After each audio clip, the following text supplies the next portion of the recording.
Alright, so in this video we're going to check out basically how can we use the properties of exponents in order to make solving exponential equations a little bit simpler. And what we're going to use is essentially we're going to manipulate what we have using the properties of exponents. So here I want to get like bases. So you can see here there are two exponential functions. I got a base of 2 and a base of 8, so I've got different bases right now. But if you recognize this, there's a nice little trick or manipulation. I can write these as the same base and then kind of move on and use logs to solve from there. So I've got a base of 2. I want to turn this 8 into a base of 2. Well, I know that 8 is the same thing as base 2 raised to the third power. So I want to use this fact to rewrite this and make things a little bit easier on myself. I've got 2 to the 3x. Left side stays the same. And I'm going to rewrite that 8 as 2 to the third. Now that's my base. And I've still got this exponent attached to it. So I've got 2x plus 1 on the outside. And now, using those properties of exponents, I can use, I know anytime I have a power to a power, I multiply those two exponents. So I've got 2 to the 3x on the left side. My base is 2 on the right side, and this thing needs to get distributed to both of these. So I've got 2 to the 6x plus 3 on the right side after I use that property of exponents. So I've now got a base of 2 on each of these expressions. And so what I can do is essentially just take the log of log base 2 of both sides,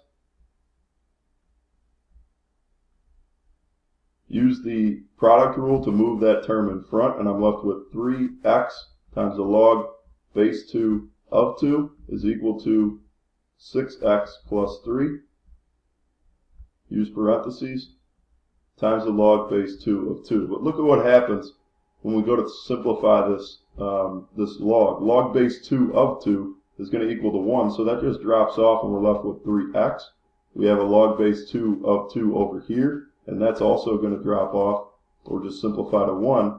So essentially what happens is I'm left with just what was in the exponents of my original expression here after I turned it in. So I've got the 3x on this side, I've got the 6x plus 3 on this side, and anytime that we have this, we can use that property that a base raised to a power equals the same base raised to a different power. We can just set the exponents equal. So moving things around, we get negative 3 is equal to, move this around, we get 3x. So negative 1 is equal to x, and I've now solved. Alright, so one more problem using this approach. We're going to look over here. We've got a base of 5 and a base of 25. And I recognize that a base of 25 I can change into 5 to some power, and in particular 5 squared. So I get like bases so that I can kind of get the same scenario over here and simplify this problem. Left side stays the same.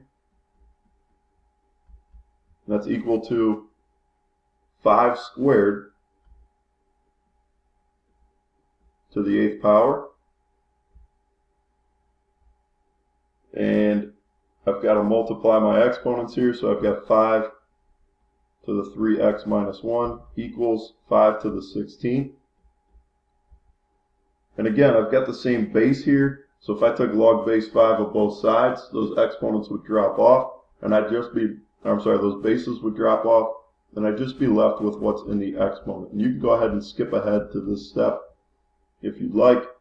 3x is going to be equal to 17 when I add 1 to both sides, and x equals 17 thirds. So it's a nice little property if you get like bases.